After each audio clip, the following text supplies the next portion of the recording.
Hello, everyone. Welcome to Everything Band, a podcast that features conversations with composers, conductors, and performers of music for winds and percussion. My name is Mark Connor. I'm a composer and educator, and each week I have the good fortune to speak with and share the stories and wisdom of musicians and leaders in the band community. Are you planning to travel with your group sometime soon? If so, please consider my sponsor, Kaleidoscope Adventures, a full-service tour company specializing in student group travel. With a former educator as its CEO, Kaleidoscope Adventures is dedicated to changing student lives through travel, and they offer high-quality service and an attention to detail that comes from more than 25 years of student travel experience. Trust Kaleidoscope's outstanding staff to focus on your group's one-of-a-kind adventure so that you can focus on everything else. The Everything Band podcast is a proud member of the Music Teachers Development Podcast Network. The Muted Network provides support in the form of audio-on-demand programming designed by and for music educators. You can find more information about our network at mutedpodcasts.com. Before we begin, I'd like to thank all of you for listening. I appreciate your time and hope that you are finding value from these interviews. I rely on word of mouth and social media to bring the show to new listeners. If you think you knew one or two people who might find these interviews useful, please let them know about it. You can also help by following me and sharing posts on Facebook, Instagram, Twitter, and YouTube. Remember, help your students live up to the best that is in them through music. And now on to my next guest, me. Happy New Year, everyone. Before I begin, I want to tell you about what's going to happen with this episode. So, because of where the Midwest Clinic was placed and where Christmas was placed for me, this kind of became a difficult week for me to get a guest on. And so, for the first time in the show's history, I have 2 weeks without a guest. I'm working on getting that rectified so that when we begin the new year, I'll be back on track with a new guest. I've got many lined up for the coming year. It's going to be a really, really interesting lineup. I've got some folks who are been doing this a long time, some folks who have some different angles on what we do, and I'm just excited to see how it all unfolds here in the next couple of months. So what I thought I would do today for an episode, rather than give you a guess, is I thought I would kind of try to recreate my presentation at the Midwest Clinic 10 days ago on December 20th. And so I was invited to present at the Midwest Clinic on the podcast, and the title of my session was Podcast Pedagogy, Band Wisdom from 125 Composers, Conductors, and Performers. And that was on Friday, December 20th in Chicago. And so it was a good attendance. I had many listeners and many former guests in the crowd. And so what I thought I would do is I would just kind of talk you through my presentation and just kind of recreate it. Now, for those who were there that day, it's not going to be the same because I honestly can't remember everything that I said, and it was much of it, while it was pre-planned, was spur of the moment and off the top of my head, and I'm going to try to do the best I can to share what I did. Before I begin, I want to thank everyone who came and saw me at Midwest and encouraged me about the podcast. This is truly a labor of love for me. This is something that up until just recently I've only had spotty sponsorship for, and it's been out-of-pocket expenses and certainly 3 to 4 hours a week of my time, but I love doing it. I love talking to people about band, and I love the idea that I can have a conversation with someone and share their wisdom and help other people make connections to others in the band community. And there was just such an outpouring from so many people who told me the good that it was doing and encouraged me to keep going, that it just really sort of energized me and makes me really feel like what I'm doing is making a difference. And I want to thank all of you for that. And I also want to thank my sponsor, Kaleidoscope Adventures Travel, excuse me. I was able to meet them. They're really fine people. I'm really happy with our partnership. And I hope that if you have any travel needs that you'll check them out. All right, everybody. So let's get into this. The Everything Band podcast is a weekly on-demand and online interview show that features conversations with members of the band community. Each interview lasts approximately 1 hour and attempts to share the guest's story and wisdom for the listeners. And so, why would I start a podcast about band? So, to really explain why I started a podcast about band, I have to take you back and explain my story. So when I was an undergraduate in music education, I went to the California State University, Chico in Northern California, and I started out as a music education major. And while I was there, my music ed professor, Mr. Daniel Heastan passed away from cancer in my second year or my third year there. And I was struggling with my trumpet and my horn at the time. And with Mr. Heastan's passing, I really kind of lost my way a bit. And at the same time, I was really finding some success as a composer taking private composition lessons. It wasn't something that I had planned to do, but it was something that happened. And so I never finished my music ed degree at Chico State. And then when I graduated, I went on directly to get a master's in composition theory from the University of Colorado. And that degree was the one that I was thinking that I was going to kind of push forward on and have a career as a composer. But something happened on the way. As I was finishing up my master's degree at the University of Colorado, I flew home to California for Christmas, and I was staying with my parents for the 10 days while I visited. And my father was a teacher and at a boys' private school in Salinas, California, a Catholic school. And while I was there, my father mentioned that the principal wanted to meet me. So he set up a meeting, and I went into the principal and I met with this gentleman, and I probably was in jeans and a t-shirt or something suitably early 20s in the 90s. And we talked for about an hour. He asked me all kinds of questions about what I would do if I were to start a band program at a school and what I would envision a band program looking like. And I must have given great answers, because at the end of the hour, he offered me the job to become the band director at the school. Completely unexpected. I did not know this was a job interview. Honest to God, I was that naive. And so after this interview, I took this job at Palma High School in Salinas, and I started a band program that had been defunct since the 1950s. When I walked in, there was an old sousaphone that was kind of moldy. There was a bass drum that looked like it came out of the 1960s, a couple odds and ends, some percussion equipment, some music stands, and that was about it. And so I had to start. And so I had a band camp that first year. I had 13 kids show up. 6 of them played the alto saxophone, and so I knew I had a problem right off the bat, because there was no way this was going to work with the instruments I had.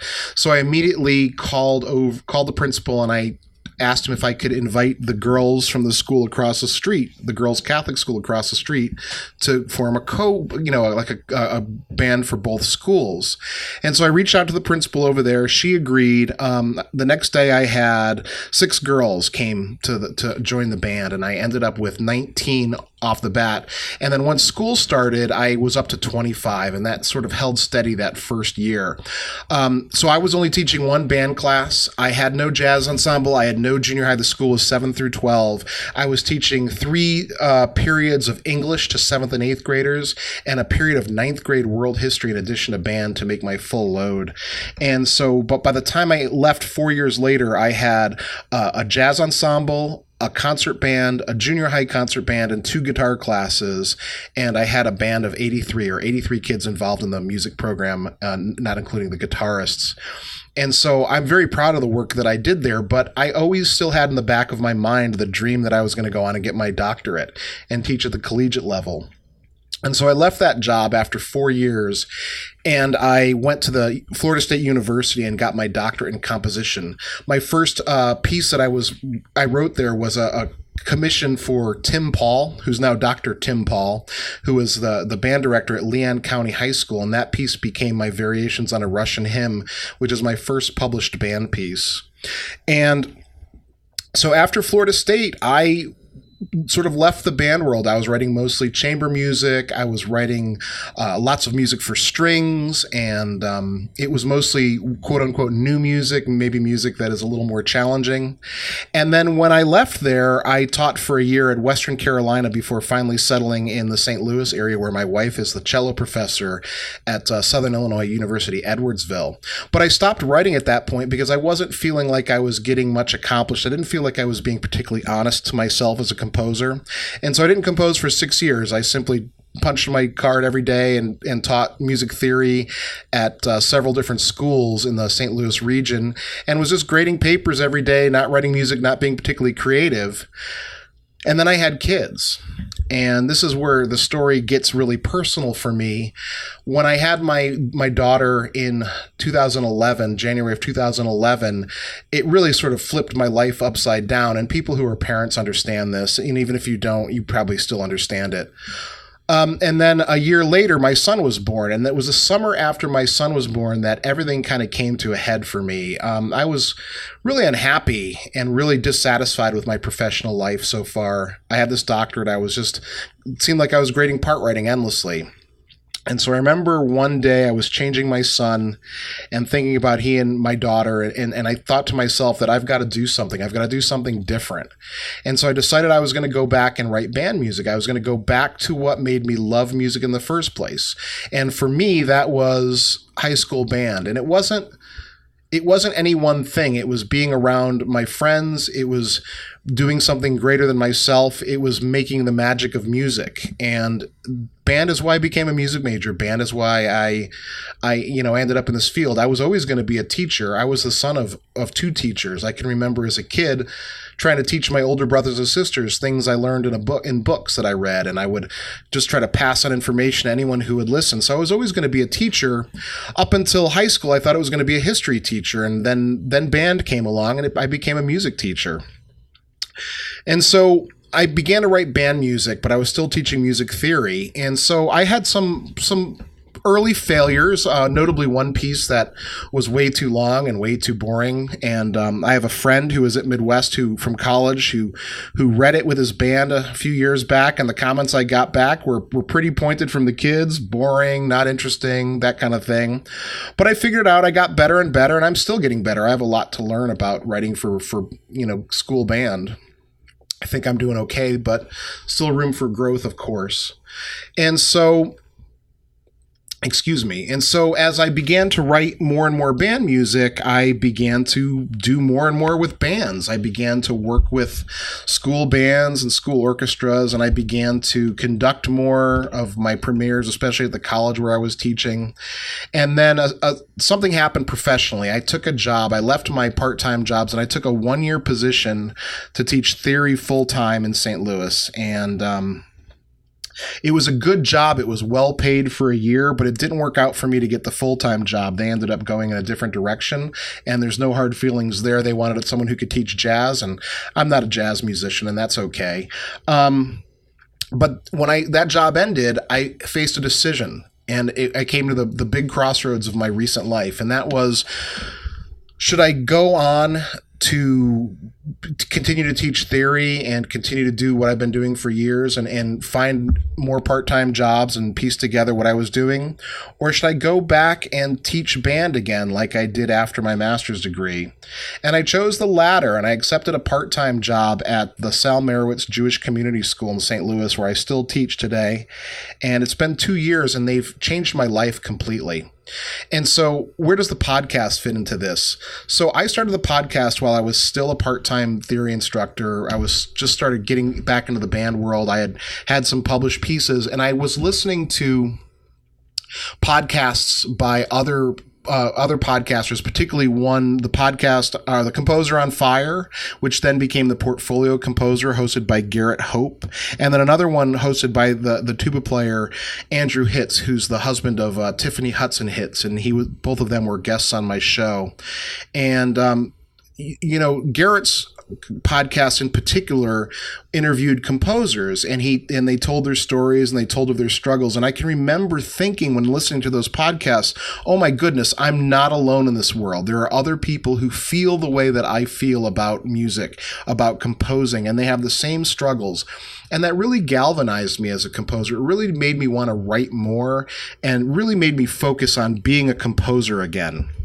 And Andrew Hitz's podcast, The Entrepreneurial Musician, kind of opened my eyes to the fact that you don't have to follow a predetermined path, that you can make things and you can create things that will make the world a better place, and it'll work out for you in the end. And so these two podcasts sort of really changed how I was thinking, and they're a big part of the decision I made to leave higher education, academia, and go back to what I love, which is teaching kids. And so how does all of this relate? Well, when I came back to teaching kids, what I really realized is that I'm where I really want to be. I'm happy teaching these 4th through 8th graders for now. It's probably not going to be my last stop, but it's certainly a good place for me right at the moment. All right, and so the podcast presentation at Midwest asks, what have I learned from all of my guests? And so there are some things that are really easy to kind of say. And so as I go through the questions, and anyone who listens to the show regularly knows that one of the questions I ask is, where do you draw the line between healthy and unhealthy competition in music? And so I get lots of answers to this question. And so, for example, I remember Larry Gookin saying, why you're doing what you're doing in the art form can't be all about getting a trophy. And that's a pretty common response for my guests.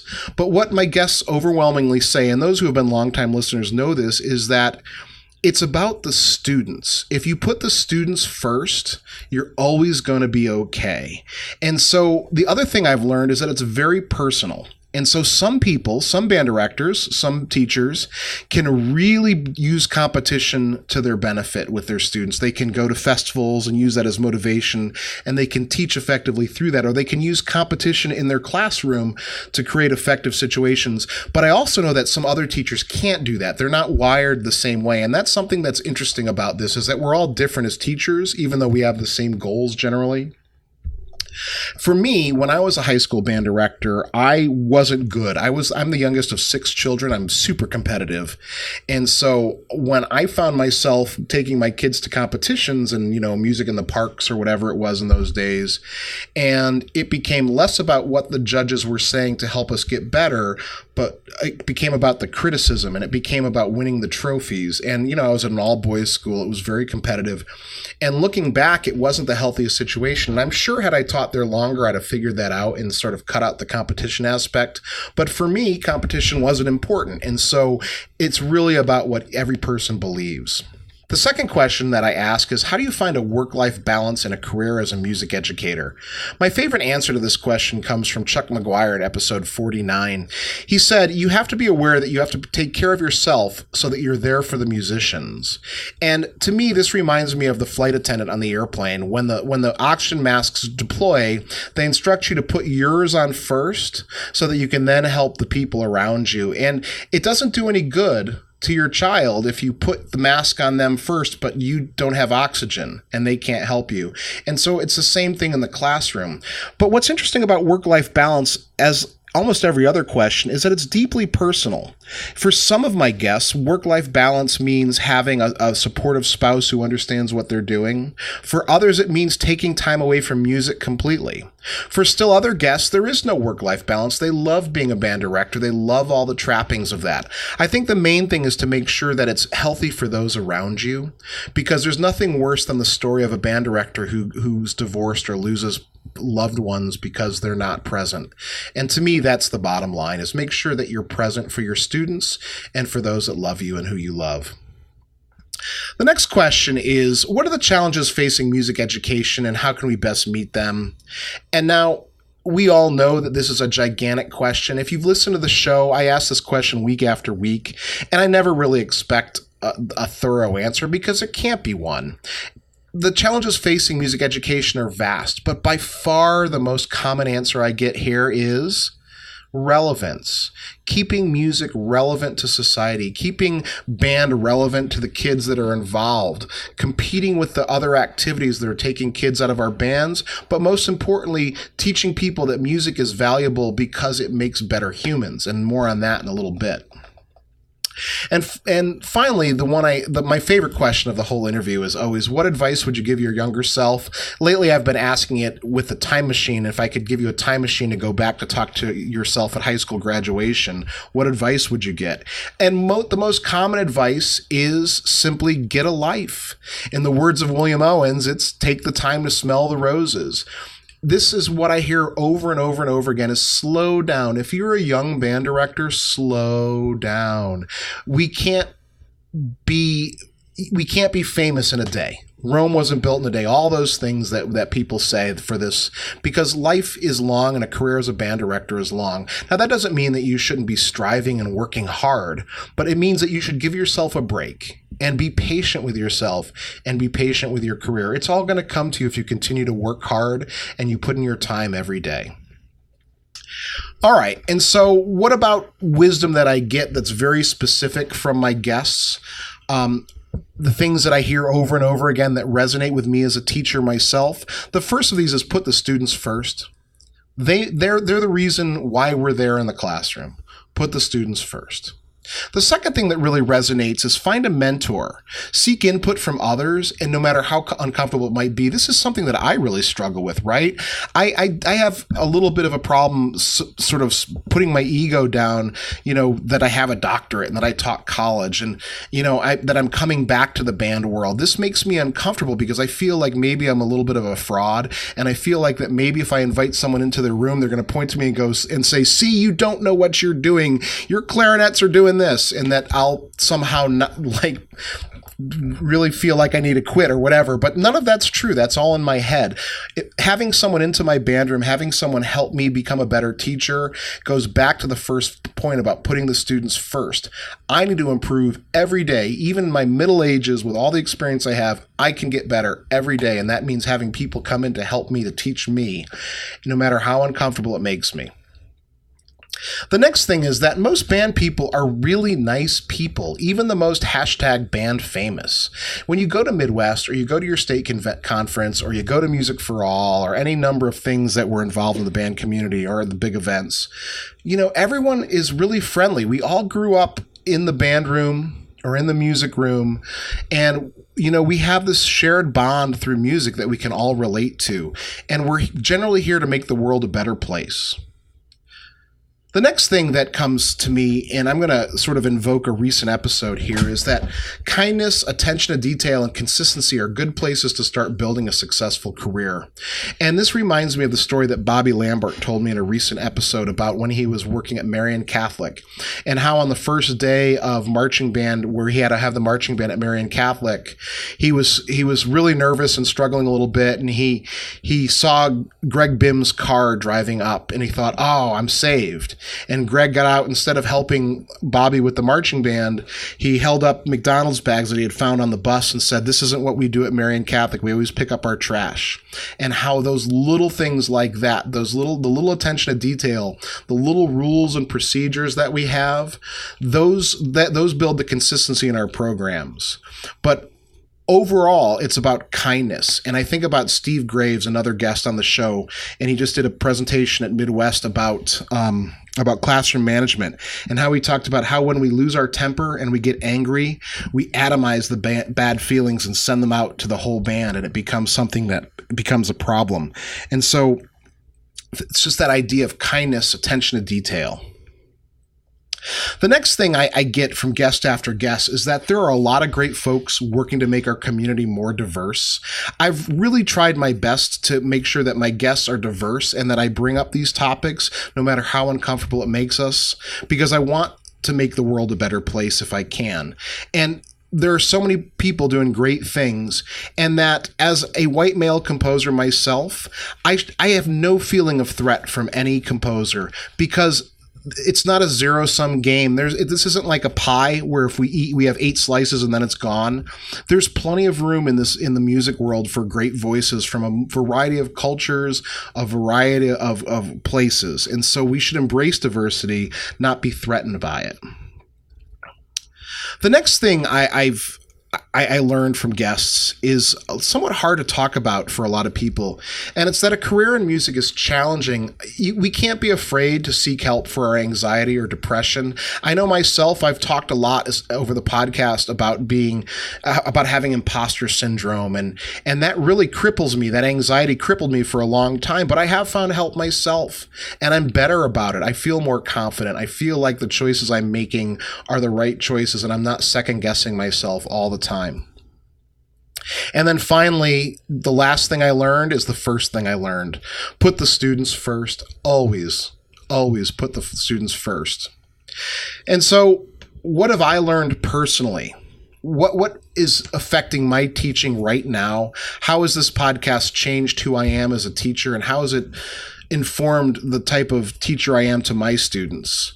And the first thing is, I've already talked about, is that small things add up to big things.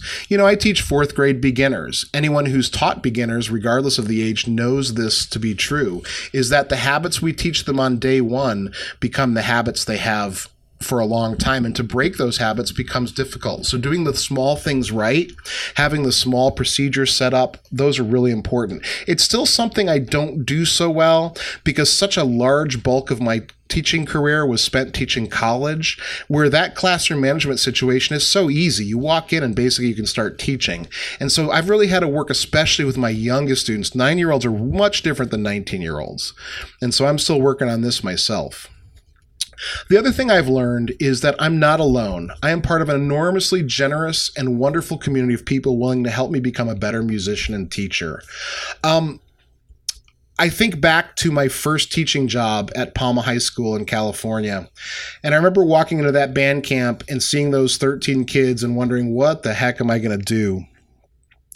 And I was befriended early on by the president of the CMEA, the California Music Educators Association, Central Coast Section Board of Directors. His name was John Christian, and he was very friendly to me, and he helped me a great deal in my first year.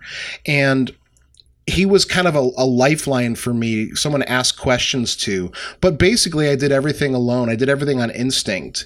And then I think to that podcast of Garrett Hopes, the composer on Fire, and I remember hearing those voices and not feeling alone.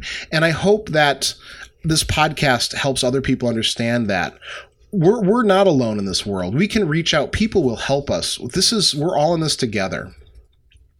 The next thing I learn, it's not the specific bits of advice and information that are important to the show. The Everything Band podcast isn't about listening to a guest and then writing down one thing every episode that's going to help you become a better teacher. Although if that happens, that's terrific. I'm so happy that if that's the case. It's really about hearing these stories one after another and letting the weight of the wisdom sort of infiltrate who you are as a teacher. To me, that's been extraordinary. It's changed my life, truly. And finally, the last thing is the most important thing, and it's really the point of my whole presentation last week. And before I tell that story, I'm going to tell a little anecdote about a student that I teach. And I used his name in the presentation. I don't think I'm going to use his name. I'm going to give a nod to another podcast that's very popular in the band community. That's After Sectionals. And I'm going to give a nod to Darcy and Jenna. And I'm going to call my student Walter. And so Walter plays the clarinet. He's a 9-year-old. He's a 4th grader. Walter is extremely bright. Walter's excellent at math and excellent at science, but he struggles a little bit because he's 9 with his coordination, and he has, he's just not particularly, his motor skills aren't quite as finely tuned as some of his classmates. And so Walter comes in every day to band, and he really struggles. He puts his clarinet together, and almost every day the ligature is upside down, so it kind of looks like that upside down snow cone kind of thing going on where it's not fitting on right. The reed's all askew, and he hands me his clarinet, and every day I take his clarinet, and I fix his clarinet, and I hand it back to Walter. And then, so the next day he might come in and it might be put together correctly. It might not be. If it's not, I'll take his clarinet and I'll hand it back to Walter. And I'll keep fixing it every day because Walter struggles with the clarinet and it really bothers him. He gets very upset and he has very negative self-talk and occasionally gets very angry or he starts to cry. So he's struggling with his emotions. He's 9, he's a child. But this is my job, and this is what I didn't realize when I first started teaching, especially when I first started teaching music theory. It's not about the content. It's not about whether someone raises the correct leading tone. It's not about whether Walter puts down, his thumb for the concert the concert E flat, that F. What it's about is me helping Walter become a better person through music. It's about how I can help him use that clarinet and how I can teach him to handle his emotions and feel success and deal with failure through that instrument, through my instruction as a teacher, and how band and how the successes we can have together as a group will make him a better human being. That's what we do. That's what makes what we do valid and valuable. Never forget this. We are making a difference in this world by helping students become their best selves through music. I say at the beginning of every show, and I mean it. This is wisdom that came from Mr. Heastan back when I was in college. I didn't understand it when I was 19 and 20 because what do we understand at age 19 or 20? But he said that to us, and I'm going to say it again. We are making a difference in this world by helping students become their best selves through music. And so that was the presentation. That's where I ended. And it was a little bit abrupt at Midwest, but that's what I really believe. The most important thing to me is that we advocate for our students and that we do the best by them that we absolutely can. All right, so as I conclude this, I just want to say a couple of words in conclusion about the show. I mentioned earlier that I've got some guests lined up, and I want to thank all of you for listening, and I want to give a shout out to some other band podcasts that are gaining popularity or are very popular already. The first of those is After Sectional, hosted by Darcy Williams and Jenna Yee, and they have a new assistant band director. I'm sorry I forgot his name. I know it. I'll listen and I'll get it. I'd also like to mention That Band Life by Bobby Lambert. I'd also like to mention the Bandmasters podcast, hosted by Don Stinson. I'd like to mention my colleagues at the AMusEd podcast. They're part of the Music Teacher Development Podcast Network. And I'd also like to talk about my colleague from that network, Ann Molesky, who hosts an elementary music podcast. You know, there's many band podcasts and more sprout up every day, and I'm sure that I've missed some that I meant to mention, but we're all part of a community. I'm not in competition with any of these people for anything. We're all part of trying to make this world a better place. And on behalf of myself and all the listeners, I want to thank them for contributing to what we do. And I want to thank all of you for supporting me and supporting what I've done with this podcast. I look forward to bringing you a new guest next week. Take care, everyone. Happy New Year.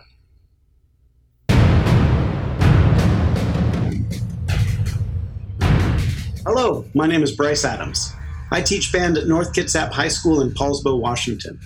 I'm commissioning Garrett Hope to compose a 4-movement suite for grade 3 band. Garrett Hope's music is exciting, it's accessible, the kids love it, it's fun to play. This piece will be inspired by the 4 winds from Greek mythology, each one having different character and style. The music will be delivered on November 1st, 2020. The first movement, Boreas, is already written, published, and available. I invite you to join a consortium with me to help bring this music to life. The best benefit to joining this consortium is the amazing deal. The buy-in for this project is only $250. You will receive the music for all 4 movements, totaling about 16 minutes worth of music. I would invite everyone to join the consortium. Supporting new music by living composers is what keeps our art alive. Garrett and I will both be at Midwest this year if you'd like to talk about this opportunity. You can find us at the TPC Collective booth. To join this consortium, go to garretthope.com/wins. That's wins with an S.